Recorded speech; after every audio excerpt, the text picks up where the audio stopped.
On, guys? Mitch from RespectMyRegion.com coming back from the 2022 Hall of Flowers out here in Santa Rosa. I'm with Maha Haq, managing partner of Hospitality. How you doing today, Maha? I'm doing good. How are you doing, Mitch?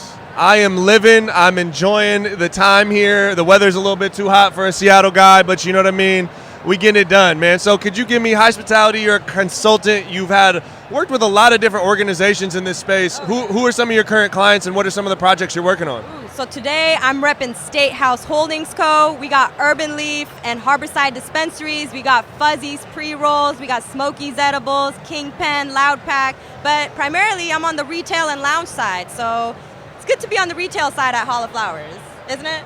Yeah, I mean, you definitely get oodled, you know, by all the brands, right? You're the person they want to meet. Like, I want to get in your store, I want to push more products. So you definitely get hooked up a lot in that position. Oh yeah, most definitely. Especially, you know, I am leading retail marketing at Urban Leaf and Harborside. So it's really cool to get to visit all the different brands that are already in our stores and like figuring out marketing strategies, retail activation. So it's been a very productive show. And of course, got a lot of goodies.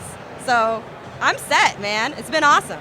Yeah, you know, depending on how much you smoke, 1 to 3 months of products. But, you know, I know that you have been a big proponent and voice for lounges, you know, just talking experience and the future of that. We're finally seeing that come to fruition. California's kind of getting going. Vegas is finally figuring it out. New York's coming online. And that lounge talk is now becoming a reality. What's the state of lounges in the cannabis market? So as it pertains to State House, there will be an Urban Leaf lounge opening up in WeHo fairly soon. So keep your eye out for that. Las Vegas is going to have a bunch of different types of lounges. There's talks about strip clubs where you can have weed at. I don't know how fruitful that will be for the performers, but there's a lot of interesting different consumption lounge formats that are coming to Vegas. But WeHo is where we're going to actually see the refinement of lounges in the sense of combining true hospitality like food and beverage service with cannabis product service. So what's interesting at the Hall of Flowers is I've seen a couple of products that are consumption lounge friendly and would be very well utilized in a lounge setting, like drink mixes, pre-rolls that are smaller so you can finish it quicker if you have a limit on your table, and just like more, I guess, interactive and communal type products like shareable edibles, shareable pre-roll packs. So I'm seeing the future already just through the brands and products itself evolving for that type of social consumption setting. So it's been cool. It's been fun. And that's the current state right now. So New York, I think they're going to take some time, but Nevada, California, we're at the forefront. We're in the state where it's at. I went to Doobie nights last night, and that's like a crazy 2-story consumption lounge. There's a dispensary at the front. So it's like, there's going to be a bunch of spots like that. And if anything, brands need to be ready for it, and a few are. Absolutely, and she said it. We heard it earlier from a buyer at another dispensary.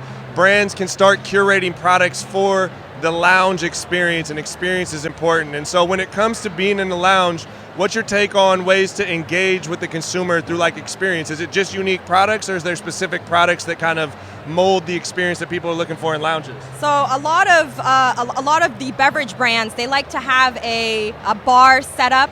So it really feels like you're going into a traditional bar, but you're not asking for an alcoholic beverage, you're asking for a cannabis-infused beverage in the same way you would at any other bar. So that's a very low-hanging fruit for the beverage category. But then for pre-rolls, like, there's so many on the market, but some of them are coming up with very innovative packaging where you just flip it and you just take it out.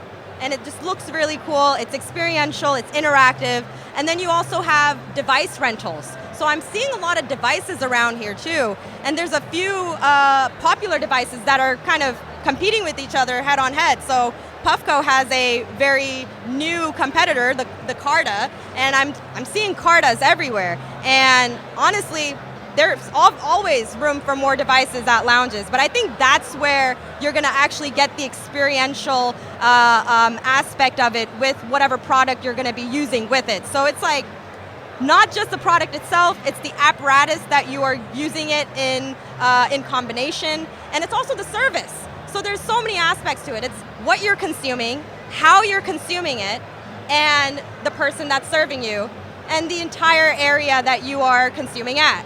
So it's well-rounded, full spectrum if you want to think it that way. So that's what differentiates a lounge experience from a retail experience. All you're doing at a retail location is you're shopping, but at a consumption lounge, you're shopping, you're consuming, you're trying it out, you're getting the effects, and you're potentially sharing that experience with another person. So it's very exciting. So I'm excited to see like how brands and how the lounge itself evolves into creating new initiatives and just really hone in on the experiential marketing aspect of it all. A lot of opportunities coming. We're talking about the full spectrum lounge experience with Maha Haq. Thank you for joining with us. We're at the 2022 Santa Rosa Hall of Flowers. We're out.